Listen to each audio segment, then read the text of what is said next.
तो दोस्तों आज की वीडियो के अंदर हम बात करने वाले हैं साउथ सुपरस्टार रजनीकांत की लेटेस्ट मूवी कूली के बारे में। ये कूली मूवी इंडिया के अंदर 14 अगस्त को रिलीज हुई है और इस मूवी के हाइलाइट्स ये हैं कि सबसे पहले तो ये रजनीकांत की मूवी है और इसके साथ ही इस मूवी के जो डायरेक्टर है उनका नाम है लोकेश कनगराज। वही लोकेश कनगराज जो कि इससे पहले कैथी और विक्रम जैसी कई सारी मास्टरपीस मूवीज दे चुके हैं, लेकिन अब इन्होंने रजनीकांत के साथ मिलकर कूली मूवी बनाई है। और अगर हम इस कूली मूवी की स्टोरी की बात करें तो इस मूवी के अंदर देवा नाम का एक कूली अपने दोस्त की मर्डर मिस्ट्री को सॉल्व करने निकलता है, लेकिन अपने दोस्त की मर्डर मिस्ट्री को सॉल्व करने के दौरान देवा के सामने कैसे कैसे चैलेंजेस आते हैं और देवा अपने दोस्त के कातिल के बारे में जान भी पाता है या नहीं, ये सारी चीजें हमें मूवी की स्टोरी में पता लगेंगी। सो इसीलिए आज आप इस वीडियो को पूरा एंड तक देखिए, क्योंकि आज की वीडियो में मैं आपको कूली मूवी की पूरी स्टोरी डिटेल से बताने वाला हूँ। सो इसी बात पे जल्दी से वीडियो को लाइक कर दीजिए और कमेंट्स के अंदर कूली लिख दीजिए ताकि मुझे भी ये पता चले कि आपको वीडियो और मूवी की स्टोरी पसंद आ रही है। बाकी चलिए अब हम बिना किसी देरी के इस कमाल की वीडियो को स्टार्ट करते हैं।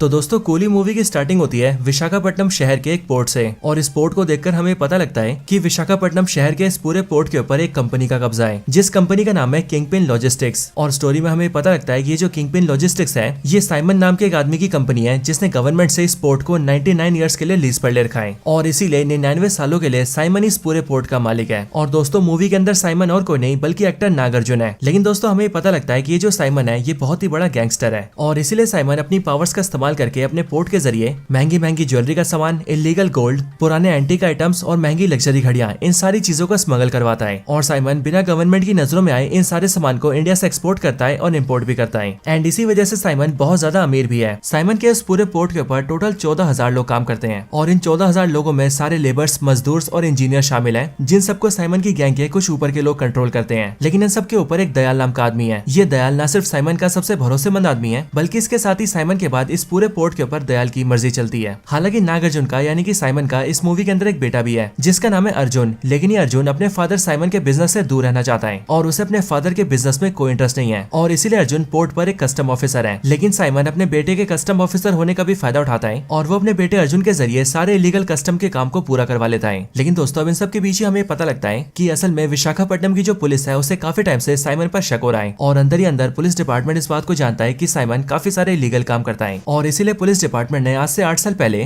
दिलीप नाम के एक कांस्टेबल को साइमन के पोर्ट पर भेजा था और वो भी एक अंडरकवर स्पाई बनाकर, ताकि वो वहां जाकर पोर्ट की सारी खबर निकाले और साइमन के सारे इलीगल कामों के बारे में पुलिस डिपार्टमेंट को बता दें। लेकिन 8 साल पहले जब पुलिस डिपार्टमेंट ने दिलीप को वहां पर भेजा तब दिलीप नाम के उस कांस्टेबल ने 1 साल तक तो अपना काम किया और सारी जानकारी पुलिस को लाकर दी, लेकिन फिर 1 साल बाद ही दिलीप गायब हो गया और उसके पुलिस डिपार्टमेंट से सारे कनेक्शन टूट गए। और फिर उसके बाद से पुलिस डिपार्टमेंट ने जितने भी पुलिस ऑफिसर्स को वहां पर स्पाई बनाकर भेजा वो सब बारी बारी करके साइमन के पोर्ट पर मरने लगे और उनमें से कोई भी स्पाई वापस नहीं आया। अब दोस्तों इसके बाद ही हम प्रेजेंट टाइम को देखते हैं, जहाँ पर हम ये जानते हैं कि अब तक ये सारी कहानी पुलिस डिपार्टमेंट के कुछ सीनियर ऑफिसर्स को एक पुलिस का स्पाई बता रहा होता है और ये वाला स्पाई भी बिल्कुल वैसा ही स्पाई होता है जिसे पोर्ट पर भेजा गया था और इसीलिए ये स्पाई यहाँ पर अपने पुलिस सीनियर्स को ही बताता है कि वो अब तक साइमन के पोर्ट के बारे में यही सारी जानकारी इकट्ठा कर पाया है। लेकिन रही बात उससे पहले के सारे पुलिस स्पाई की, तो उनकी मौत के बारे में वो नहीं जानता है, ना ही वो उस बारे में पता लगा पाया है। लेकिन उसका ये मानना है कि उन सारे स्पाई को दयाल ने मारा होगा, वही दयाल जो कि साइमन का सबसे खास आदमी है और साइमन के न होने पर वही पोर्ट संभालता है। अब दोस्तों इसके बाद हम ये देखते हैं कि उस पुलिस स्पाई को फिर से उसके पोर्ट पर भेज दिया जाता है ताकि वो इसके आगे और दूसरी खबर ला सके। लेकिन इतने में हम ये जानते हैं कि दयाल को उस पुलिस ऑफिसर के बारे में पता लग जाता है कि वो उसके पोर्ट के ऊपर एक स्पाई बनकर आया है और इसीलिए दयाल उस पुलिस स्पाई को सबके सामने मार देता है। और फिर इसीलिए दोस्तों यहीं पर ही हमें पता लगता है कि दयाल कितना ज्यादा खतरनाक आदमी है एंड वो साइमन के इलीगल काम के लिए क्या क्या कर सकता है। लेकिन अब इसके बाद ये सीन शिफ्ट होता है और हम विशाखापट्टनम से सीधा चेन्नई शहर को देखते हैं और इसी चेन्नई शहर के अंदर एंट्री होती है हमारी मूवी के मेन हीरो यानी कि रजनीकांत की, जिनका इस मूवी के अंदर नाम है देवराज, जिसे प्यार से सब लोग देवा कहते हैं। चेन्नई शहर के अंदर हम ये देखते हैं कि देवराज यानी कि देवा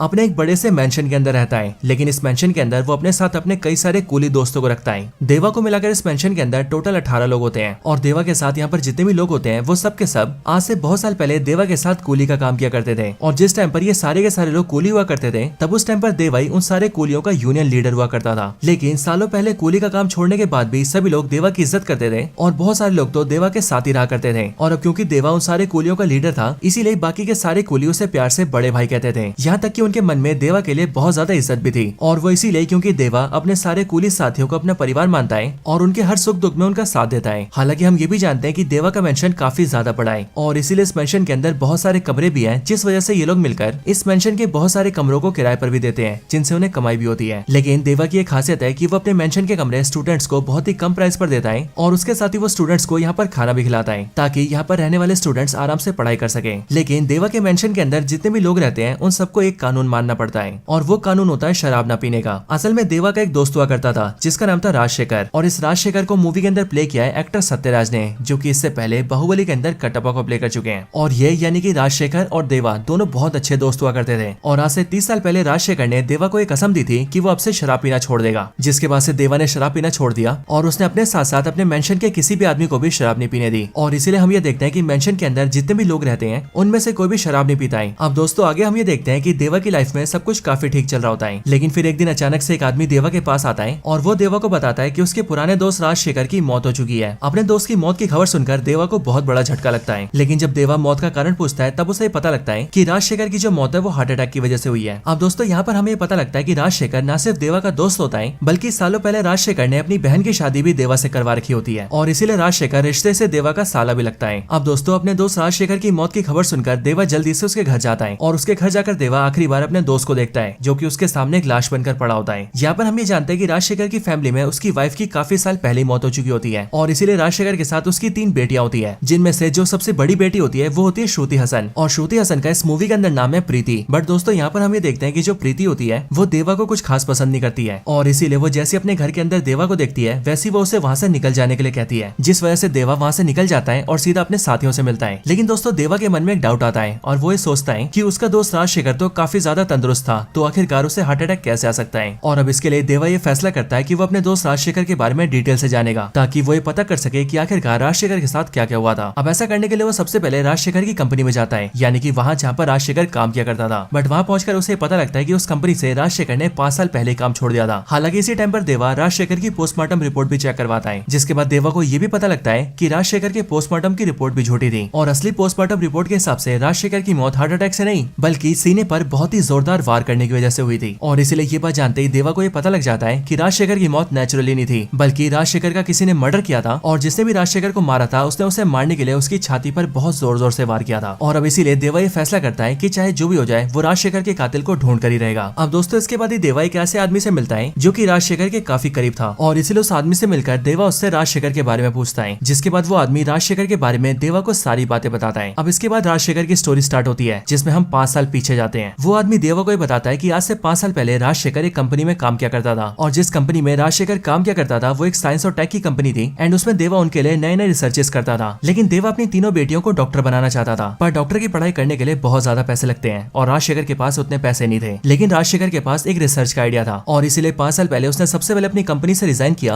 और वो अपने रिसर्च के काम पर लग गया। और जिस चीज के ऊपर राजशेखर काम कर रहा था वो चीज असल में एक मोबाइल क्रीमेटर थी। अब दोस्तों मैं आपको बता दूं कि ये मोबाइल क्रीमेटर बेसिकली एक ऐसा छोटा डिवाइस होता है जिस पर अगर आप किसी भी पक्षी या फिर जानवर को रखते हैं तो फिर इस मशीन से निकलने वाली बहुत तेज करंट उस जानवर की पूरी बॉडी को कुछ ही सेकंड्स के अंदर ऐश बना देती है, यानी कि राख, और वो भी बिना कोई पोल्यूशन किए। हालांकि उस क्रीमेटर मशीन को पूरा करने के लिए राजशेखर को कई सारे इलीगल सामान की जरूरत थी, और इसीलिए उसने कस्टम ऑफिसर के जरिए विदेश से उस इलीगल सामान को मंगवाया, एंड फिर उन सारे सामान की मदद से उसने अपने मशीन को तैयार कर लिया। अब राजशेखर बेसिकली अपने उस क्रीमेटर मशीन को सरकार से अप्रूव करवाना चाहता था, और वो ये चाहता था कि सरकार इस मशीन का इस्तेमाल करे और जो भी जानवर या पक्षी मर जाए उन सबको इस मशीन के जरिए राख बना दे। क्योंकि दोस्तों ये बात हम सभी जानते हैं कि अगर हम किसी का भी नॉर्मल तरीके से क्रीमेशन करते हैं तो फिर उससे एनवायरमेंट के अंदर बहुत ज्यादा पॉल्यूशन होता है, लेकिन राजशेखर के इस मशीन के जरिए उस पॉल्यूशन से बचा जा सकता है। अब राजशेखर को ये भरोसा था कि सरकार इस मशीन को अप्रूव कर देगी, जिसके बाद इस मशीन के पेटेंट के बदले में राजशेखर को जो भी पैसे मिलेंगे उन पैसों से वो अपनी बेटियों को डॉक्टरी की पढ़ाई करवा पाएगा। लेकिन दोस्तों हम ये देखते हैं कि जब राजशेखर की इस मशीन का इंस्पेक्शन होता है तब गवर्नमेंट ऑफिशियल्स राजशेखर के इस मशीन को अप्रूव करने से मना कर देते हैं, और बेसिकली वो लोग राजशेखर से ये कहते हैं कि राजशेखर की बनाई हुई मशीन तो काफी बढ़िया है, लेकिन इस मशीन से जितने अच्छे काम हो सकते हैं उतने ही बुरे काम भी हो सकते हैं। और वो इसीलिए क्योंकि अगर ऐसी मशीन कल को किसी गलत हाथ में पड़ गई तो फिर वो गलत सोच वाला इंसान इस मशीन के जरिए बहुत सारे लोगों की भी जान ले सकता है। और अब क्योंकि इस मशीन के जरिए हम किसी को भी कुछ ही सेकंड्स में राख बना सकते हैं, इसीलिए जिन भी इंसानों को इस मशीन के जरिए मारा जाएगा उनकी ना तो पहचान हो पाएगी और ना ही ये पता लग पाएगा कि आखिरकार वो इंसान गए कहाँ। और इसलिए ये तर्क देकर राजशेखर के इस मशीन को अप्रूव नहीं किया जाता। अब स्टोरी में आगे राजशेखर का वो साथी देवा को बताता है कि राजशेखर के उस उस क्रीमेटर मशीन के रिजेक्ट होने के बाद राजशेखर काफी ज्यादा टूट गया और फिर इसीलिए अपनी बेटियों को पालने के लिए उसे जो काम मिला वो काम करने लगा। लेकिन ये सब सिर्फ तब तक चला जब तक इस बारे में साइमन को पता नहीं चल गया। अब दोस्तों इसके बाद हम स्टोरी में साइमन को देखते हैं, जहाँ पर हम ये जानते हैं कि साइमन के लीगल कामों की वजह से उसके बहुत सारे दुश्मन होते हैं और इसीलिए एक बार बहुत सारे लोग मिलकर साइमन पर जानलेवा अटैक करते हैं। लेकिन साइमन अपने साथियों के साथ मिलकर उन सारे लोगों को जान से मार देता है। लेकिन पता नहीं कैसे उन सारी किलिंग के बारे में पुलिस को पता लग जाता है और इसीलिए पुलिस डिपार्टमेंट के अंदर साइमन के जो भी खबरी होते हैं वो साइमन को बताते हैं कि साइमन को कुछ भी करके उन सारी डेड बॉडीज को डिस्पोज करना होगा, क्योंकि अगर वो डेड बॉडीज पुलिस को इन्वेस्टिगेशन में मिल गई तो फिर साइमन को कोई नहीं बचा सकता है। अब इस बारे में साइमन काफी ज्यादा परेशान होता है, लेकिन फिर उसी टाइम पर उसके पास उसका बेटा आता है और साइमन का बेटा अर्जुन उसे राजशेखर की मशीन के बारे में बताता है। अब दोस्तों आपको याद होगा कि मैंने आपको बताया था कि राजशेखर को अपनी मशीन को बनाने के लिए काफी सारे इलीगल सामान को इम्पोर्ट करना पड़ा था और उन सारे इलीगल सामान को इम्पोर्ट करने में उसकी मदद एक कस्टम ऑफिसर ने की थी। लेकिन वो कस्टम ऑफिसर और कोई नहीं बल्कि साइमन का बेटा अर्जुन ही था और इसलिए यहाँ पर अर्जुन अपने फादर साइमन से कहता है कि मैंने राजशेखर नाम के एक आदमी की इलीगल सामान लाने में मदद की थी और उसकी मदद से उसने एक ऐसे क्रीमेटर मशीन को डेवलप किया है जिस मशीन की मदद से हम किसी को भी राख बना सकते हैं। अब ये बात सुनते ही साइमन जल्दी से राजशेखर के पास जाता है और वो वहाँ कर राजशेखर से उस मशीन को चलाने के लिए कहता है। लेकिन राजशेखर साइमन की बात नहीं मानता और वो साइमन से कहता है कि वो साइमन के किसी भी गलत काम में उसका साथ नहीं देगा। बट ये बात सुनकर साइमन राजशेखर के सामने उसकी तीनों बेटियों को जान से मारने की धमकी देता है और इसीलिए अपनी बेटियों की जान बचाने के लिए राजशेखर को मजबूरी में साइमन के लिए काम करना पड़ता है और अपनी बनाई हुई मशीन का इस्तेमाल साइमन के लिए करना पड़ता है। हालांकि राजशेखर के इस काम के बारे में उसकी सिर्फ बड़ी बेटी प्रीति को पता होता है और इसीलिए राजशेखर प्रीति के साथ मिलकर अपने मशीन को चलाता है और वो साइमन के द्वारा मारे गए सारी डेड बॉडीज को डिस्पोज कर देता है, जिसके बाद वो सारी की सारी डेड बॉडीज राख बन जाती है। अब इस काम के बदले में साइमन राजशेखर को काफी सारे पैसे देता है, लेकिन वो राजशेखर के इस काम से इतना ज्यादा खुश हो जाता है कि वो राजशेखर से कंटिन्यूसली ये काम करवाने लगता है और आगे उसके पास जो भी डेड बॉडीज आती है उन सबको भी वो राजशेखर के मशीन के जरिए खाक बना देता है। अब राजशेखर की इतनी कहानी सुनने के बाद ही देवा को ये समझ में आ जाता है कि राजशेखर की बड़ी बेटी प्रीति उसके काम में उसका साथ दिया करती थी, इसीलिए हो ना हो अब राजशेखर के मरने के बाद साइमन के लोग प्रीति को लेने आएंगे, क्योंकि राजशेखर के बाद अब प्रीति है जो कि मशीन चलाना जानती है। एंड अब इसलिए देवा जल्दी से प्रीति के पास जाता है, लेकिन वहाँ पहुंचकर वो ये देखता है कि वहाँ पर साइमन के गुंडे पहले से ही वहाँ पर पहुंच चुके हैं और फिर इसलिए देवा पहले तो प्रीति को उन गुंडों से बचाता है, उन गुंडों को बीट करता है एंड फिर वो उन गुंडों से कहता है कि वो खुद भी मशीन चलाना जानता है और इसलिए अगर वो लोग चाहे तो उसे अपने साथ ले जा सकते हैं। जिसके बाद हम ये देखते हैं कि देवा और प्रीति दोनों ही साइमन के आदमियों के साथ जाते हैं, जिसके बाद वो सारे आदमी उन दोनों को दयाल के पास ले जाते हैं। अब दयाल जैसी इस बात को जानता है वैसी वो देवा और प्रीति को अपने साथ ले जाता है और वो उन दोनों को मशीन के पास लाकर उसे एक्टिवेट करने के लिए कहता है, ताकि जो डेड बॉडीज उनके पास पड़ी होती है वो उन सबको खाक बना सके। अब यहाँ पर प्रीति अपने फादर की इस मशीन को चलाना जानती थी और इसीलिए वो यहाँ पर देवा को ये मशीन चलाना सिखाती है, जिसके बाद वो दोनों मिलकर इस मशीन के जरिए सारी डेड बॉडीज को ऐश बना देते हैं। इसके साथ ही ये सब देखकर दयाल को भी ये बिलीव हो जाता है कि देवा को भी ये मशीन चलानी आती है। अब दोस्तों देवा इस बात को जान चुका था कि उसका दोस्त राजशेखर साइमन के लिए काम करता था और जाहिर है कि साइमन को राजशेखर से बहुत ज्यादा फायदा था, इसलिए जाहिर सी बात है कि राजशेखर को ना तो साइमन खुद मारेगा और ना ही अपने आदमियों से मरवाएगा, इसलिए हो ना हो राजशेखर को मारने वाला कोई और ही है। लेकिन वो आदमी कौन हो सकता है इस बारे में जानने के लिए देवा साइमन के ग्रुप में आ जाता है और साइमन के पोर्ट पर क्रीमेटर मशीन को चलाने का काम करने लगता है। अब दोस्तों इन सब के बीच ही हम साइमन को देखते हैं, जो कि असल में दिलीप नाम के उस पुलिस कांस्टेबल स्पाई के बारे में जान जाता है, जिसे आज से 8 साल पहले पुलिस डिपार्टमेंट ने उसके पोर्ट पर स्पाई करने के लिए भेजा था। और दोस्तों यहाँ पर हम ये जानते हैं कि वो पुलिस का स्पाई यानी कि दिलीप और कोई नहीं बल्कि दयाल है, वही दयाल जो कि साइमन का सबसे खास आदमी बना पड़ा था। लेकिन आज साइमन दयाल के बारे में सब कुछ जान चुका था और इसीलिए साइमन सीधा अपने पोर्ट पर आता है और वो दयाल पर हमला कर देता है और वो एक हथौड़े से दयाल को पीट कर उसकी जान ले लेता है। लेकिन अब इसके बाद ही साइमन देवा और प्रीति को बुलाता है, जिसके बाद जब देवा साइमन के सामने आता है तब साइमन उसे देखकर कहता है कि क्या अब राजशेखर के बाद वही उसके लिए मशीन ऑपरेट कर रहा है, जिस पर देवा उसे हाँ बोलता है। लेकिन दोस्तों यहाँ पर साइमन देवा को ध्यान से देखने लगता है और फिर उसके बाद वो देवा से कहता है कि उसने देवा को पहले भी कहीं पर देखा हुआ है। लेकिन इस बात को सुनकर देवा मना करता है एंड वो साइमन से कहता है कि वो उससे पहली बार मिल रहा है और फिर इसलिए ये बात सुनकर साइमन बात को नजरअंदाज करता है एंड वो देवा को सीधा दयाल की डेड बॉडी दिखाता है। जिसके बाद वो देवा से कहता है कि वो इस दयाल की बॉडी को ले जाकर शहर में जो कमिश्नर का ऑफिस है उसके बगल वाले शमशान घाट में दफना दे। और साइमन ऐसा इसलिए करवाना चाहता है ताकि पुलिस डिपार्टमेंट दयाल की बॉडी देखे और पुलिस को पता लगे कि अब अगर उन्होंने किसी को भी स्पाई बनाकर उसके पोर्ट पर भेजा तो साइमन उस अगले पुलिस वाले का भी यही हाल करेगा। और दोस्तों इस काम को सौंपने के साथ ही साइमन देवा से ये भी कहता है कि अगर देवा साइमन का एक काम करता है और वो दयाल को गाड़ देता है तो फिर साइमन भी देवा के लिए एक बहुत बड़ा काम करेगा। अब इस बात को सुनने के बाद ही देवा और प्रीति दोनों मिलकर दयाल की बॉडी को सीधा गाड़ी में डालते हैं और उसे लेकर सीधा कमिश्नर ऑफिस के बगल के शमशान घाट में जाते हैं एंड वहां जाकर दयाल की बॉडी को गाड़ देते हैं। लेकिन दोस्तों वो लोग जैसे दयाल को गाड़ते हैं वैसे कुछ सेकंड्स के बाद ही दयाल मिट्टी से बाहर आ जाता है। ये देखकर देवा भी हैरान हो जाता है कि आखिरकार मरा हुआ इंसान जिंदा कैसे हो सकता है। लेकिन यहाँ पर प्रीति देवा को ये बताती है कि एक्चुअली में दयाल के साथ जो भी हुआ है वो काफी ज्यादा रेयर केस है, लेकिन ऐसा पहले भी कई बार हो चुका है। असल में अगर किसी इंसान को बहुत जोर जोर से मारा जाए तो उसकी सांसें रुक सकती है और बाकियों को ऐसा लग सकता है कि वो इंसान मर चुका है, लेकिन फिर अचानक से कुछ टाइम बाद ही उसकी सांसें फिर से चलने लगती है, जिस वजह से उसकी जान वापस आ जाती है। और बिल्कुल यही केस इस टाइम पर दयाल के साथ हुआ है। लेकिन एक बार कब्र से बाहर आने के बाद ही जो दयाल होता है वो सीधा देवा के पैर पकड़ लेता है है एंड वो देवा से कहता है कि वो उसे ना मारे क्योंकि वो असल में एक पुलिस का आदमी है जो कि खुद साइमन के ऊपर स्पाई करके उसे पुलिस के हाथों पकड़वाना चाहता है। इसके साथ ही वो देवा से ये भी कहता है कि उसके छोटे छोटे बच्चे भी हैं और इसलिए अगर वो मर गया तो उसके बच्चे भूखे मर जाएंगे। अब इन बातों को सुनकर देवा को दयाल पर दया आ जाती है और इसलिए वो दयाल को वहाँ से भागने देता है। लेकिन अब क्योंकि दयाल बहुत ही बुरी हालत में होता है इसलिए प्रीति भी उसके साथ जाती है और वो उसे ट्रेन के जरिए हैदराबाद छोड़ने जाती है। इधर देवा जल्दी से साइमन के पास वापस जाता है और वो साइमन से कहता है कि उसने दयाल की डेड बॉडी को गाड़ दिया है। ये बात सुनकर साइमन काफी खुश होता है और इसलिए वो देवा को एक वीडियो दिखाता है। अब असल में दोस्तों ये वीडियो एक सीसीटीवी फुटेज होती है, लेकिन इसी सीसीटीवी फुटेज में देवा ये देखता है कि जिस दयाल की अभी वो मदद करके आ रहा है उसी दयाल ने उसके दोस्त राजशेखर को बांध कर मारा था। वो वीडियो में देखता है कि दयाल ने उसके दोस्त राजशेखर की हाथ बांधी है और उसकी छाती पर जोर जोर से घूंसे मारे, जिसके बाद उन हमलों की वजह से राजशेखर की मौत हो गई। अब दोस्तों इस वीडियो को देखने के बाद देवा को बहुत ज्यादा गुस्सा आता है और वो ये सोचने लगता है कि जिस दयाल ने उसके खास दोस्त की जान ली उसने उसी दयाल को जिंदा छोड़ दिया और उसे भागने में मदद भी की। लेकिन दोस्तों अब इसी दौरान देवा को फोन आता है और जब देवा फोन उठाता है तब उसे पता लगता है कि फोन के सामने और कोई नहीं बल्कि दयाल है। और दयाल को देखकर हमें पता लगता है कि जिस ट्रेन से दयाल और प्रीति गए थे दयाल ने उसी ट्रेन के लोको पायलट को जान से मार दिया है और अब वो ट्रेन को अपनी मर्जी से चला रहा है एंड वो उसे वहीं पर रोकेगा जहाँ उसे रोकने का मन करेगा। इसके साथ ही वो प्रीति को भी अपने कब्जे में कर लेता है एंड इसीलिए वो फोन पर हंसते हुए देवा से कहता है कि मैंने तुम्हें बड़ी आसानी से बेवकूफ बना दिया। हालांकि यहाँ फोन पर ही देवा दयाल से पूछता है कि आखिरकार उसने उसके दोस्त राजशेखर को क्यों मारा। लेकिन दोस्तों हम ये देखते हैं कि दयाल उसकी बात का जवाब नहीं देता है एंड वो देवा से कहता है कि अब उसके दोस्त राजशेखर की बेटी उसके कब्जे में है और इसीलिए अगर देवा प्रीति की जान सही सलामत चाहता है तो फिर उसे वही करना होगा जो वो करवाना चाहता है, क्योंकि अगर देवा ने ऐसा नहीं किया तो वो न सिर्फ प्रीति को जान से मार देगा बल्कि वो साइमन को फोन करके ये भी बता देगा कि वो जिंदा है और उसे जिंदा छोड़कर विशाखापट्टनम से भगाने वाला देवा ही है। और ये बात जैसी वो साइमन को बताता है वैसे ही साइमन खुद ही देवा को जान से मार देगा। इसीलिए दयाल देवा से कहता है कि उसकी और उसकी ये दोस्त की बेटी प्रीति की दोनों की जान उसके कब्जे में है, इसलिए देवा को उसकी बात माननी पड़ेगी। अब देवा को अपनी जान की तो कोई परवाह नहीं होती है, लेकिन अब क्योंकि उसे राजशेखर की बेटी प्रीति की जान की चिंता होती है इसीलिए वो दयाल की बात के लिए हाँ कर देता है और वो उसका काम करने के लिए राजी हो जाता है। अब दोस्तों यहाँ पर एक बात मैं आपके सामने क्लियर कर देना चाहता हूँ और वो बात यह है कि इस मूवी की स्टोरी में काफी सारे फ्लॉज हैं और उन्हीं में से स्टोरी का एक फ्लॉ ये भी है कि आखिरकार दयाल ने राजशेखर को क्यों जान से मारा। लेकिन हाँ, अगर आप में से किसी ने मूवी देखी है और उसे समझ में आया है कि आखिरकार दयाल ने राजशेखर को क्यों मारा था तो आप ये बात कमेंट्स के अंदर जरूर शेयर करना, क्योंकि दोस्तों अगर मैं मूवी की बात करूँ तो मूवी के अंदर तो कहीं भी इस बात का कोई आंसर नहीं है। हालांकि दोस्तों अगर मैं अपने ओपिनियन की बात करूँ तो जहाँ तक मुझे लगता है कि दयाल ने राजशेखर को इसीलिए मारा होगा क्योंकि शायद से राजशेखर दयाल की सच्चाई जान गया होगा और मे बी राजशेखर को ये पता लग गया होगा कि दयाल साइमन के लिए वफादार नहीं है और शायद वो इस बात को साइमन को बताने भी वाला था एंड इसलिए हो सकता है कि दयाल ने राजशेखर को जान से मार दिया हो ताकि वो उसके बारे में किसी को कुछ ना बता पाए। अब दोस्तों मूवी की स्टोरी पर वापस आए तो यहाँ पर हम ये देखते हैं कि दयाल देवा से अपना काम करवाने लगता है क्योंकि जाहिर है कि साइमन के डर की वजह से अब दयाल बाहर नहीं आ सकता है और इसलिए दयाल को जिन भी आदमियों से कुछ लेना होता है वो उन्हें देवा के जरिए लेता है और वो देवा के हाथों वो सामान रिसीव करके उन सारे सामान को अपने अड्डे पर छोड़वाता है जिस अड्डे के बारे में वो देवा को बताता है और साथ ही साथ उस जगह के लॉक को खोलने के लिए वो देवा को एक चाबी भी दिलवाता है। और दोस्तों जब देवा दयाल के उस अड्डे पर जाता है तब हम भी ये देखते हैं कि वहाँ पर बहुत सारा कैश होता है, बहुत सारी ज्वेलरी और गोल्ड होता है और साथ ही साथ वहाँ पर बहुत सारे डॉक्यूमेंट्स भी रखे होते हैं। इसके साथ ही दयाल उस अड्डे में देवा के हाथों 2 पासपोर्ट भी लाता है और दोस्तों इन सारी चीजों को देखकर हमें ये बात क्लियर हो जाती है कि जो दयाल है उसे आज से 8 साल पहले पुलिस डिपार्टमेंट ने एक स्पाई बनाकर पोर्ट पर भेजा था ताकि वो साइमन की जासूसी करके उसके बारे में पुलिस को बता सके और वहाँ जाकर दयाल ने साइमन का भरोसा भी जीता एंड उसका खास आदमी भी बन गया। साथ ही साथ पुलिस डिपार्टमेंट के कहे अनुसार उसने 1 साल तक पुलिस के लिए प्रॉपर काम किया। लेकिन दोस्तों उसके बाद दयाल के मन में लालच आ गया और फिर इसीलिए उसने पुलिस के लिए खबरी का काम करना छोड़ दिया और वो साइमन के पोर्ट पर अपने भरोसे और अपने पावर का इस्तेमाल करके वहाँ पर धीरे धीरे करके कैश, ज्वेलरी और बाकी सारा सामान चोरी करने लगा और उसने वो सारा सामान अपने अड्डे पर भर लिया, उसी अड्डे पर जहाँ पर हमने अभी देवा को देखा है। लेकिन अब इन सबके साथ ही उसने अपने लिए 2 फेक पासपोर्ट भी बनवा लिए हैं, इसलिए अब शायद से दयाल का यही इरादा है कि अब वो इन सारे सामान को लेकर चुपके से गायब हो जाए और इंडिया छोड़कर किसी और देश जाकर रहने लगे। लेकिन दोस्तों अब इन सबके साथ ही दूसरी तरफ हम ये देखते हैं कि जो साइमन का बेटा था यानी कि अर्जुन, वो अपने पोर्ट पर काम करने वाली एक दूसरी लड़की से प्यार करने लगता है। लेकिन अब क्योंकि अर्जुन को अपने फादर साइमन से काफी डर लगता है इसलिए वो उस लड़की के बारे में अपने फादर साइमन को नहीं बताता, पर साथ ही वो ये फैसला करता है कि वो इस बारे में सीधा देवा से बात करेगा क्योंकि अर्जुन को ऐसा लगता है कि उसका फादर साइमन देवा की रिस्पेक्ट करता है और इसीलिए हो ना हो अगर देवा उसकी तरफ से बात करेगा तो शायद से साइमन उसके रिश्ते के लिए हाँ बोल देगा। अब ऐसा करने के लिए अर्जुन सीधा देवा के पास जाता है एंड वो उसे अपने बारे में बताता है। इसके साथ ही हम ये भी जानते हैं कि इस टाइम पर अर्जुन का फादर साइमन विदेश में है और वो जिन क्रिमिनल के सिंडिकेट से जुड़ा हुआ है वो उनकी मीटिंग में गया हुआ है और दोस्तों इस सिंडिकेट के अंदर वो सारे क्रिमिनल्स हैं जो कि सब मिलकर स्मगलिंग का काम करते हैं और देखा जाए तो साइमन भी इन सबके साथ मिलकर ही काम करता है। लेकिन असल में इन सबके सिंडिकेट का एक हेड है जिसका नाम है दाहा और उस दाहा के सिंडिकेट के सारे मेंबर्स रिस्पेक्ट करते हैं और अब वही दाहा साइमन से मिलने भी आ रहा है। हालांकि दोस्तों ये सिंडिकेट का लीडर दाहा कौन है ये हम सबको मूवी में आगे पता लगेगा। बाकी दोस्तों इधर इंडिया में हम ये देखते हैं कि दयाल देवा को फोन करता है एंड वो उससे कहता है कि वो साइमन के बेटे अर्जुन को जान से मार दे। लेकिन दोस्तों देवा ऐसा करने से मना करता है और वो दयाल से कहता है कि साइमन का बेटा अर्जुन बहुत ही शरीफ है और उसका इन सबसे कोई लेना देना नहीं है। लेकिन ये बात सुनकर दयाल देवा पर जोर बनाता है एंड वो उससे कहता है कि अगर उसने अर्जुन को नहीं मारा तो फिर वो प्रीति को मार देगा। अब हालांकि दोस्तों इन सब के बाद भी देवा अर्जुन को नहीं मारता और अर्जुन जिस लड़की से प्यार करता है देवा उसे उसके साथ भगा देता है। लेकिन दोस्तों इसके कुछ टाइम बाद ही दयाल देवा को फोन करता है एंड वो उसे वीडियो कॉलिंग करके कहता है कि वो उसके दोस्त की बेटी प्रीति को जान से मार देगा क्योंकि देवा ने उसके कहने पर अर्जुन को नहीं मारा है। लेकिन दोस्तों इसी टाइम पर हम ये देखते हैं कि देवा काफी कॉन्फिडेंट होता है और वो उसी वीडियो कॉल पर दयाल को अर्जुन और उसकी गर्लफ्रेंड दिखाता है। बट देवा ने इस टाइम पर अर्जुन की गर्लफ्रेंड को बांध कर रखा होता है। लेकिन दोस्तों वीडियो कॉल पर जैसे दयाल अर्जुन की गर्लफ्रेंड को बंधा हुआ देखता है वैसे वो बहुत ज्यादा डर जाता है। लेकिन फिर इसके बाद ही देवा उसके बारे में बताता है और वो दयाल से कहता है कि मैं जानता हूँ कि अर्जुन की जो गर्लफ्रेंड है वो और कोई नहीं बल्कि तेरी बीवी है और ये भी तेरी तरह अंडर कवर होकर काम कर रही है एंड तूने ही इसे अर्जुन से प्यार का ड्रामा करने के लिए कहा था। लेकिन अब तेरी ये बीवी मेरे हाथों पकड़ी जा चुकी है और इसीलिए तू जल्दी से प्रीति को छोड़ दे वरना ये मारी जाएगी। अब अपनी पत्नी को बचाने के लिए दयाल जल्दी से प्रीति को छोड़ देता है जिसके बाद प्रीति वहाँ से भाग जाती है और रास्ते में उसे देवा के लोग उठा लेते हैं एंड उसे अपनी गाड़ी में सेफली देवा के पास लाने लगते हैं। इधर देवा भी प्रीति को रिसीव करने के लिए निकल जाता है। लेकिन देवा जैसे यहाँ से निकलता है वैसे हम ये देखते हैं कि दयाल की जो बीवी होती है जिसे देवा ने बांध दिया होता है वो अर्जुन के सामने रोने लगती है। हालांकि अर्जुन के सामने उसका भांडा तो फूट गया होता है लेकिन कहीं ना कहीं अर्जुन उससे प्यार करने लगा था और इसलिए दयाल की बीवी अर्जुन के सामने रो धो के ये कहती है कि मैं दयाल से प्यार नहीं करती, दयाल ने मुझसे ये सब जबरदस्ती करवाया था, मैं तो तुमसे प्यार करती हूँ। और दोस्तों ये सारी बातें सुनकर अर्जुन पिघल जाता है और वो दयाल की वाइफ को फ्री कर देता है। लेकिन फ्री होने के बाद ही दयाल की वाइफ अर्जुन को बीट कर देती है और उसे ले जाकर एक गाड़ी में बांध देती है। इसके बाद दयाल की वाइफ जल्दी से दयाल को फोन करती है एंड वो उससे कहती है कि मैं आजाद हो चुकी हूँ। जिसके बाद दयाल जैसे इस बात को सुनता है वैसे वो जल्दी से प्रीति का पीछा करता है और उसे पकड़ने की कोशिश करता है। इसके साथ ही दयाल की जो वाइफ होती है वो भी प्रीति के पीछे लग जाती है और वो भी प्रीति को ढूंढने लगती है। जिसके बाद दोस्तों दयाल रास्ते में प्रीति को पकड़ लेता है और उस टाइम पर प्रीति के साथ देवा के जितने भी लोग होते हैं दयाल उन सबको मार देता है। लेकिन प्रीति उन सबसे बचकर एक ट्रेन में घुस जाती है। अब दोस्तों इस टाइम पर प्रीति को याद आता है कि एक बार उसके फादर राजशेखर ने उससे कहा था कि अगर लाइफ में जब भी तुम्हें कोई बहुत बड़ी प्रॉब्लम आए और तुम्हारी जान पर खतरा आए तो मैं तुम्हें एक नंबर देता हूँ और तुम्हें उस टाइम पर उस नंबर पर फोन करना होगा और तुम्हें कहना होगा कूली नंबर 5821। अब दोस्तों इसी टाइम पर स्टोरी के साथ ही हमें ये भी पता लगता है कि असल में ये कूली नंबर यानी कि कूली नंबर 5821 और किसी का नहीं बल्कि देवा का नंबर है। इसके साथ ही स्टोरी के जरिए हमें ये भी पता लगता है कि राजशेखर के जिस करीबी आदमी ने देवा को उसके बारे में बताया था उसने देवा को ये भी बताया था कि वो जानता है कि देवा राजशेखर की बहन का पति भी था। लेकिन देवा ने अपनी पूरे परिवार को छोड़ दिया था। बट देवा के जाने के बाद देवा को एक बेटी हुई थी। लेकिन दोस्तों एक हादसे में देवा की वाइफ और राजशेखर की वाइफ दोनों की वाइफ मारी गई थी और फिर इसीलिए उसके बाद से राजशेखर ने अपनी दोनों बेटियों के साथ साथ देवा की बेटी को भी संभाला था। और इसीलिए दोस्तों राजशेखर की जो सबसे बड़ी बेटी है यानी कि प्रीति वो उसकी नहीं बल्कि देवा की बेटी है। और इसीलिए राजशेखर ने प्रीति से कहा था कि अगर उसे लाइफ में कभी भी कोई बहुत बड़ी दिक्कत हो तो वो एक नंबर पर फोन करके कूली नंबर 5821 बोले। और दोस्तों वो नंबर और किसी का नहीं बल्कि रजनीकांत का यानी कि देवा का ही था। साथ ही साथ राजशेखर का साथी देवा को स्टोरी में ये भी बताता है कि अगर कभी तुम्हारे फोन पर कोई फोन करे और वो तुमसे कूली नंबर 5821 कहे तो समझ जाना कि सामने वाला तुम्हारी औलाद है। अब दोस्तों प्रेजेंट टाइम में हम ये देखते हैं कि प्रीति बिल्कुल ऐसा ही करती है और वो नंबर पर डायल करके कूली नंबर 5821 कहती है। जिसके बाद ही देवा को भी पता चल जाता है कि प्रीति असल में उसी की बेटी है। अब हालांकि दोस्तों इन सब के बीच हम ये देखते हैं कि दयाल प्रीति को ढूंढने में फेल हो जाता है। लेकिन दयाल की जो वाइफ होती है वो प्रीति तक पहुंच जाती है। बट इन सब के बीच ही जो साइमन होता है उसे पता चल चुका होता है कि उसका बेटा अर्जुन लापता है। इसके साथ ही साइमन के साथी उसे ये बताते हैं कि उन सब ने साइमन के बेटे अर्जुन को आखिरी बार देवा के साथ देखा था। और अब इसीलिए दोस्तों साइमन अपने आदमी को भेजता है ताकि उसके आदमी देवा और उसके दोस्त राजशेखर की बेटी प्रीति दोनों को उठा सके। और इसीलिए यहाँ पर दयाल की वाइफ जैसी प्रीति को पकड़ती है वैसी साइमन के कई सारे आदमी वहाँ पर आते हैं और वो प्रीति एंड दयाल की वाइफ दोनों को कैप्चर करके साइमन के पासपोर्ट पर ले जाते हैं। लेकिन दोस्तों इन सब के बीच ही हम दयाल को देखते हैं जिसे उसकी वाइफ ने बता दिया था कि उसने अर्जुन को कौन सी गाड़ी में छुपाया है। और इसीलिए दयाल सीधा उसी गाड़ी के अंदर जाता है एंड वहाँ पहुंचकर वो सीधा साइमन को वीडियो कॉल करता है एंड वीडियो कॉल पर वो साइमन के सामने उसके बेटे को जान से मार देता है। और मारते हुए वो साइमन से ये कहता है कि ये सब कुछ वो देवा के कहने पर कर रहा है और देवा ने उसके बेटे को मारने के लिए कहा है। और यहाँ पर दयाल ये सब कुछ इसलिए करता है ताकि साइमन देवा को मार दे और इतने में दयाल अपनी वाइफ को लेकर देश छोड़कर भाग जाए। लेकिन दोस्तों साइमन वीडियो कॉल पर अपने बेटे को मरता हुआ देखकर बहुत ज्यादा बौखला जाता है और इसीलिए वो अपने बहुत सारे आदमी देवा को पकड़ने के लिए भेजता है ताकि उसके आदमी देवा को पकड़ के उसके पास पोर्ट पर ला सके। लेकिन दोस्तों जब साइमन के आदमी देवा मेंशन पहुंचते हैं और देवा को पकड़ने की कोशिश करते हैं तब देवा उन सबको बीट करने लगता है। लेकिन यहाँ पर देवा अकेला पड़ जाता है। लेकिन फिर देखते देखते वहाँ पर देवा के 18 और साथी आते हैं जिनमें से एक कालिशा भी होता है। और दोस्तों ये जो कालिशा है उसे प्ले किया है एक्टर उपेंद्र ने जो कि वैसे साउथ इंडस्ट्री के काफी फेमस एक्टर है। एंड इसलिए हम यहाँ पर ये देखते हैं कि ये सारी गोली मिलकर साइमन के सारे साथियों को मार देते हैं। और दोस्तों मूवी का ये फाइट सीन काफी गजब का सीन होता है। हालांकि दोस्तों इन सब के बाद ही देवा को ये पता लग जाता है कि इस टाइम पर उसकी बेटी प्रीति साइमन के साथ उसके पोर्ट पर है और इसीलिए वो जल्दी से अकेला उसे बचाने निकलता है एंड वो अपने साथियों को अपने पीछे से आने के लिए कहता है। इसके बाद सीन शिफ्ट होता है और हम सीधा साइमन को देखते हैं जिससे कि अपने सामने प्रीति और दयाल की वाइफ को बिठा रखा होता है। अब दोस्तों साइमन यहाँ पर दयाल की वाइफ के बारे में भी जान चुका था और इसीलिए वो यहाँ पर दयाल को वीडियो कॉल करता है एंड उसके सामने उसकी वाइफ को जान से मार देता है। इसके बाद वो देवा के आने का वेट करता है ताकि वो देवा के सामने उसकी बेटी को भी मार सके। अब दोस्तों अगले पल देवा साइमन के सामने आता है जिसे देखकर साइमन को बहुत ज्यादा गुस्सा आता है एंड वो देवा से कहता है कि वो जान चुका है कि उसके बेटे अर्जुन को मरवाने वाला देवा है। लेकिन इस बात पर देवा साइमन को ही बताता है कि उसके बेटे को ना तो उसने मारा है और ना ही मरवाया है और इसीलिए वो उसके दोस्त की बेटी प्रीति को जाने दे। अगर साइमन चाहे तो अपना गुस्सा निकालने के लिए उसे मार दे। लेकिन दोस्तों ये बात सुनकर साइमन देवा से कहता है कि तुझे देखकर मैं इतना तो समझ चुका हूँ कि तू कोई आम इंसान नहीं है और ना ही तू ये सब सिर्फ अपने दोस्त की बेटी के लिए कर रहा है, इसलिए तू मुझे ये बता कि आखिरकार तू है कौन और आखिरकार तू ये सब कर क्यों रहा है। अब दोस्तों इन सब के बाद ही देवा साइमन को अपनी स्टोरी बताता है। देवा की कहानी आज से 30 साल पहले शुरू होती है। आज से 30 साल पहले देवा एक कूली हुआ करता था और जब वो कूली का काम किया करता था उसी टाइम पर उसकी दोस्ती राजशेखर से हुई थी। राजशेखर बहुत अच्छा इंसान था और इसीलिए उन दोनों की दोस्ती काफी गहरी हो गई और वो यानी कि देवा, उसका दोस्त राजशेखर और उसके साथ के बहुत सारे कूली साथी एक साथ मिलकर एक इंपोर्ट एक्सपोर्ट कंपनी के लिए काम करते थे और उनका जो मालिक था वो उन्हें काम के ठीक ठाक पैसे देता था। लेकिन फिर एक दिन मालिक ने काम के लिए सारे कूलियों को विदेश भेजा और वहाँ पर उनसे कंटेनर उठवाए। हालांकि उसको और उसके साथी कूलियों को अब तक ये कुछ भी नहीं पता था कि उन कंटेनर्स के अंदर क्या होता है। लेकिन विदेश में उस दिन उन सबको ये पता लगा कि उन सभी कंटेनर्स के अंदर ड्रग का सप्लाई होता है और अब क्योंकि वहाँ विदेश में पुलिस की रेड पड़ी इसलिए वो सारे कूली पकड़े गए, जिसके बाद मालिक ने भी सारा का सारा ब्लेम कूलियों पर डाल दिया और ये कहा कि ये सारा स्मगल कूली कर रहे हैं। वहाँ पर टोटल 400 कूली फंसे थे और इसीलिए वहाँ की पुलिस ने हमें ऑप्शन दिया कि अगर हम 400 कूली में से कम 100 कूली भी इस जुर्म को अपना ले तो फिर उन 100 कूलियों के बदले में बाकी 300 को वापस इंडिया भेजा जा सकता है। अब ऐसा करने के लिए वो सारे कूली मान गए, जिसके बाद उन सारे कूलियों को चुना गया जिनके आगे पीछे रोने वाला कोई भी नहीं है और वो सारे 300 कूली जिनकी फैमिलीज है उन सबको वापस जाने के लिए कहा गया। लेकिन जो 100 कूली वहाँ पर रुक रहे थे उनके साथ मैं भी रुका, यानी कि देवा। पर मेरे दोस्त राजशेखर ने मुझे वहाँ से चलने के लिए कहा और उसने मुझसे कहा कि अगर वो यहाँ पर रुकता है तो वो मुझे यानी कि अपने दोस्त को और अपने परिवार को भूल जाए। मेरे सामने बहुत बड़ी दुविधा थी, मैं अपने कूली दोस्तों को चुनूं या फिर अपने परिवार को, पर आखिरकार मैंने अपने कूली साथियों को चुना और मैं वहीं पर रुक गया। लेकिन देवा के साथ जो 100 कूली वहाँ पर रुके थे उन सभी को उनकी कंपनी के मालिक ने मरवाने की कोशिश की और कई सारे कूलियों को उसने मार भी दिया। लेकिन फिर ये सब देखकर देवा यानी कि वो रुका नहीं और उसने उस सेठ को जान से मार दिया। और ये स्टोरी बताते बताते देवा साइमन से कहता है कि अपनी कंपनी के जिस मालिक को उसने जान से मारा वो और कोई नहीं बल्कि साइमन का फादर जेवियर था। अब दोस्तों इस बात को सुनकर साइमन शॉक हो जाता है और फिर यहीं से उसे ये बात याद आती है कि क्यों उसे पहले ऐसा लगता था कि उसने देवा को कहीं तो देखा हुआ है। असल में उसने देवा को तब देखा था जब वो काफी छोटा था और वो भी उस टाइम पर जिस टाइम पर देवा ने उसके फादर को मारा था। अब दोस्तों ये बात जानते ही साइमन गुस्से से देवा पर हमला करता है, जिसके रिस्पॉन्स में उन दोनों के बीच फाइट होती है और उस फाइट में देवा साइमन को जान से मार देता है। और इसी टाइम पर देवा की मदद के लिए उसके कुली साथी भी पहुंच जाते हैं। इसीलिए साइमन के मरने के बाद उसका जो इलीगल सामान पोर्ट पर होता है वो अपने साथियों की मदद से उन सबको भी ब्लास्ट करवा देता है। अब इसके बाद देवा अपने कुली साथी और प्रीति के साथ जब जा रहा होता है तभी रास्ते में उसे बहुत सारे आदमी घेर लेते हैं और वो सारे आदमी देवा और उसके साथ के लोगों को लेकर सीधे एक अनजान जगह पर जाते हैं। इसके साथ ही दोस्तों देवा और उसके साथियों के सामने एंट्री होती है दाहा की, वही दाहा जो कि साइमन के सिंडिकेट का लीडर है। एंड दोस्तों हम यहाँ पर ये देखते हैं कि ये दाहा और कोई नहीं बल्कि आमिर खान है। यहाँ पर दाहा को ये पता लगता है कि देवा ने साइमन को मारा है, उसके सिंडिकेट के मेंबर को, और इसीलिए दाहा सीधा अपने हाथ में एक तलवार उठाता है और वो देवा को मारने जाता है। लेकिन देवा के पास आते ही उसे कुछ याद आता है और वो पास्ट में एक स्टोरी को याद करता है। और दोस्तों स्टोरी में हम ये देखते हैं कि जिस टाइम पर देवा ने साइमन के फादर जेवियर को जान से मारा था उस टाइम पर वहाँ पर दाहा भी प्रेजेंट था। और वैसे तो उस टाइम पर दाहा का फादर भी एक गैंगस्टर था, लेकिन देवा को देखकर दाहा ने ये मान लिया था कि देवा उसके फादर से भी ज्यादा पावरफुल आदमी है और इसीलिए उस दिन से ही दाहा देवा की इज्जत करने लगा था। और आज 30 साल बाद प्रेजेंट टाइम में दाहा देवा को पहचान लेता है और फिर इसलिए दाहा देवा को अपनी गैंग को ज्वाइन करने के लिए कहता है ताकि वो दोनों साथ मिलकर काम कर सके। अब इसके बाद ही देवा सीधा दाहा के फादर के पास जाता है और उसे हाँ बोल देता है। लेकिन उसके साथ ही वो दाहा के फादर से ये भी बोलता है कि वो गैंग को ज्वाइन करने के लिए तो राजी है, लेकिन वो अभी भी यही बोलेगा कि अगर गैंग में उसके कुली साथियों को कुछ भी हुआ तो फिर उससे बुरा कोई भी नहीं होगा, क्योंकि अपने साथियों के लिए वो पहले भी खड़ा था और आज भी खड़ा है। हालांकि दोस्तों इसी टाइम पर हम दयाल को भी देखते हैं जिसे भी दाहा ने कैप्चर करवा लिया था और फिर इसलिए यहाँ पर देवा बहुत ज्यादा मिट्टी खुदवाता है एंड उसके अंदर दयाल को धक्का मार के उसे मिट्टी के नीचे दबा देता है ताकि दयाल की मौत हो जाए। और फिर इस तरह से देवा दयाल को मारकर उस अपने दोस्त राजशेखर की मौत का बदला लेता है। अब दोस्तों वैसे तो अब यहाँ पर इस सीन के बाद इस मूवी की स्टोरी खत्म हो जाती है, लेकिन दोस्तों यहाँ इस आखिरी सीन के अंदर भी मुझे काफी बड़ा फ्लो दिखता है और वो फ्लो होता है दाहा और देवा के मिलने वाला सीन। क्योंकि दाहा जैसी देवा के सामने आता है वैसी वो तलवार से उसे मारने वाला होता है, बट अचानक से दाहा को याद आ जाता है कि वो देवा को 30 साल पहले से जानता है और इसी वजह से वो देवा को जान से नहीं मारता। लेकिन दोस्तों अगर दाहा को ये बात याद नहीं आती फिर तो वो देवा को जान से मार देता और सिर्फ देवा नहीं बल्कि उसके सारे साथी भी मारे जाते, इवन उसकी बेटी प्रीति भी। और दोस्तों अगर आप ध्यान दे तो यहाँ पर एक और गड़बड़ी है एंड वो वाली गड़बड़ी ये है कि दाहा ने भी देवा को 30 साल पहले देखा था और साइमन ने भी देवा को 30 साल पहले देखा था, लेकिन दाहा ने देवा को एक ही बार में पहचान लिया और साइमन देवा को बार बार देखकर भी नहीं पहचान पाया। जबकि साइमन के नजरिए से तो देवा ने उसके फादर को जान से मारा था और इसीलिए साइमन को तो देवा को एक ही बार में पहचान लेना चाहिए था। बट दोस्तों मूवी के अंदर ऐसे बहुत सारे फ्लॉज हैं और इसीलिए इस मूवी के बारे में ओवरऑल मैं यही बोलूंगा कि ये एक डिसेंट मूवी है, क्योंकि ये मूवी ना तो मुझे बुरी लगी और ना ही ज्यादा अच्छी लगी। बाकी दोस्तों आपको ये मूवी कैसी लगी ये आप मुझे कमेंट्स में जरूर बताना और अगर आपको ये वाली वीडियो पसंद आई हो तो आप वीडियो को लाइक जरूर करना और कमेंट्स में अपना ओपिनियन जरूर देना। बाकी आप में से जिसने चैनल सब्सक्राइब नहीं किया वो जल्दी से चैनल को सब्सक्राइब कर लेना और सब्सक्राइब बटन के बगल वाले बेल आइकन को ऑल पर सेट कर लेना ताकि आप हमारे चैनल की सारी लेटेस्ट वीडियो सबसे पहले देख सकें। बाकी दोस्तों मैं मिलता हूँ आपसे ऐसी किसी और बेहतरीन वीडियो में, तब तक के लिए गुड बाय।